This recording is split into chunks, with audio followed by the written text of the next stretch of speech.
Joan, ¿Qué tal, presidente? ¿Contento de estar aquí, Joan? Buen día, Rafa. ¿Qué tal? Buen día. ¿Contento de estar aquí? Sí, gracias.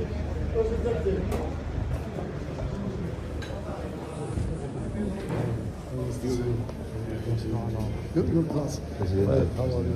Where's the CEO? Talking to me first. How are you? Welcome. Great to have you here. Welcome. Presidente, welcome. Good to have you here. David, please. You want the CEO?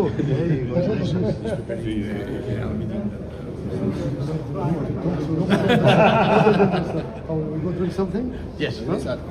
Huh? Good. That's why we let the CEO teach him English.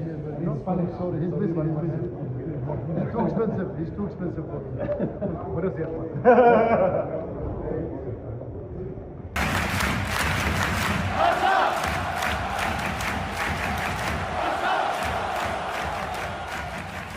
So many have been wondering, what was that meeting all about between Joan Laporta and Al-Khelaifi? It was a meeting that was take place in Rome, and many were speculating, is FC Barcelona going to sell Lamine Yamal to PSG for 280 million euros and have a world record fee yet again? Because honestly, I can understand why some people were thinking in that way. There was this massive report that claimed that Lamine Yamal might be moving to PSG only because PSG are coming in with a huge record offer, and they were willing to pay Lamine Yamal more than 25 million euros a season, and that's flat rate. We're not talking about up to 25 million euros based on variables and performances. Now, I'm going to say it outright. Like, I'm going to say it just right here. This is never, ever going to happen. Now, of course, when we saw Messi go to PSG, we all thought before that Messi will never go to PSG. That is never going to be a situation that we're going to be in. And it eventually did happen. But in terms of PSG buying Lamine Yamal right now or for the next like 10 years, it's just not going to happen. Barcelona are doing everything in their power to secure the player. I believe that Lamine Yamal is committed to FC Barcelona, and so there is really nothing to worry about. He just signed a contract renewal and nothing more. This meeting had nothing to do with Lamine Yamal. However, there's bigger news here. Joan Laporta and Al-Khelaifi met for the European Football Club General Assembly, and the reason why they were together is because they wanted to make a diplomatic breakthrough between Barcelona and PSG's leadership. What they wanted was peace after years of tension between these two clubs, and the reason why there were tensions between these two clubs is because one of the clubs that were trying to get away from UEFA and trying to go and start their own league, which was the Super League, it was FC Barcelona, and PSG was another club that did not go with the whole agenda. They did not go to the Super League, and they said, we're going to stay here with UEFA and nothing more. Let's remember, Al-Khelaifi is the president of PSG and also one of the presidents of UEFA. Hence the reason why PSG stuck with UEFA, and Barcelona just came back and they said, we need to get rid of these tensions. We want to go back. We want to be one of the members of the EFC and nothing more. So Barcelona are officially turning the page on the Super League, and they're trying to reconnect with UEFA, leaving Real Madrid in the dust. This also explains the reason why the president of PSG was very happy to see Joan Laporta. Like, if you look at the videos, you would see that, you know, he's like very happy that he got up very fast. Like, he was drinking coffee. He got up immediately once he saw Joan Laporta and they hugged. They were making jokes. I do think that the people within UEFA are very happy to see that Barcelona are returning. And there were two goals that Joan Laporta was aiming for in this assembly and in this meeting, because they're finally reunited. And one of them was about pacifying European football, which is exactly what Joan Laporta said. He explained to El Chinguerito, we are in favor of pacifying European football. We want there to be an agreement and for us to return to UEFA. That is what all the clubs want. So this was Joan Laporta trying to build more bridges with the EFC and UEFA. So there is a alliance being built here. Al-Khelaifi also had a very crafted message, and he said, and I quote, "Today, I welcome a special guest. Sometimes friends may disagree. That's normal, but they always come back together for the common good. This man has revived his club on the pitch with an amazing young team, and off it with a stunning new stadium. Please join me in welcoming back to the family the president of FC Barcelona, Joan Laporta." So it was big news, and it was a very big moment. And the fact that he even said that, you know, friends may disagree, but they always come back together for the common good, that is basically explaining what Joan Laporta and the other presidents of the other different clubs were trying to do 4 to 5 years ago and try to create the Super League. There was division over the past 4 to 5 years. It was crazy. And you can just tell that this is a quiet abandonment abandonment of the Super League project. Like Barcelona did not even announce that they were going to leave the project. We just saw out of nowhere and saw the president of PSG and the president of FC Barcelona together. What they're basically doing is letting the Super League project die quietly. Alexander Keferin, who is the president of UEFA, was also there. And he was, yes, one of the people that was really against the Super League. Hence the reason why, like 3 to 4 years later, after the Super League was announced, he did change the format of the Champions League, trying to make it more exciting, trying to bring more income, more games, more awareness of this tournament to out there in the world. And I honestly do think that this brand new format of the Champions League that we have experienced in the past year and a half, I think that is pretty good. I do like the fact that there is not that group stage that we have to go through, and we have to go through a league table before we go into the next round, whether that is in the round of 32 or the round of 16. This is why he claimed that no plans to change the UEFA Champions League format is going to happen. And I do see this as a mix. Like this format of the UEFA is a mix between what the Champions League used to be and what the Super League were trying to do, because we do see a big table of all European clubs. This was one of the things that the Super League were trying to do. They were trying to say, look, we're going to create our own league. We're going to have the top 35 or whatever, or like 40 teams in Europe to compete in this league. They're all going to face one another, home and away. Whoever is in the top 9 or 10, they're going to go to the next round and go for the knockout rounds. So you can see that there are similarities between that and what the UEFA Champions League is today. However, we don't face every team in this table. We just face a few, like 7 to 8 different teams. And whoever has the most points by the end and ends up in the top 9 goes to the next round, which is the round of 16. So to me, looking at this meeting, it's fine. Like, I like the fact that Barcelona is trying to align with other clubs out there in Europe. Let's remember that Barcelona was one of the founding fathers of the EFC. It was created back in 2008, but only to leave temporarily in 2021, being out for 4 years. And now fast forward to 2025, they're officially back. And Barcelona are going to be having some goals moving forward, now getting the return to the EFC. They do want inclusive governance and cooperation. They want transparent financial rules. They want constructive dialogue with UEFA and clubs. They want more club influence in UEFA's decision making. And also they want global growth that respects local fans and fairness. A lot of this does have to do with Barcelona wanting more money. And I get it. This is one of the reasons why they went to the Super League and they joined Juventus, Real Madrid, and other clubs, is because that model of the Super League was going to allow for Barcelona to gain so much more money, like 5 to 6 times more than what they usually get paid in the Champions League. So I'm pretty sure the reason why Joan Laporta wants more influence in UEFA's decision making is because maybe he wants to bring some rules in that could benefit Barcelona in the long run. And so we'll see. If Barcelona can in some way amplify their financials through this reunion moving forward, I'll be okay with that. I've always said that I've always loved the Super League. I love the idea, but I also understand why it did collapse. Many people did not back that idea. The fan base did not back the idea. And when you're a club, you can only do so much. I really do think with the way that the clubs were acting 3 to 4 years ago, and especially FC Barcelona, they curated the Super League off of desperation because they were looking at the financials and they were saying, we are losing so much money. They were going through the pandemic. They lost a lot of income. Cash flow was slowing down. And they're like, okay, we have to create something. We have to bring some new ideas in. I can understand why they were in that type of desperation. But after 3 to 4 years, with Joan Laporta finding different ways to maneuver and really bringing Barcelona to great stability with a great youth team that has Yamal, Cubarsí, Pedri, I believe that Barcelona is no longer in that desperation mode and they can move forward properly with UEFA being by their side. So that is it. That is going to be wrapping up today's video. Thank you guys so much for watching, and I will see you guys in the next one.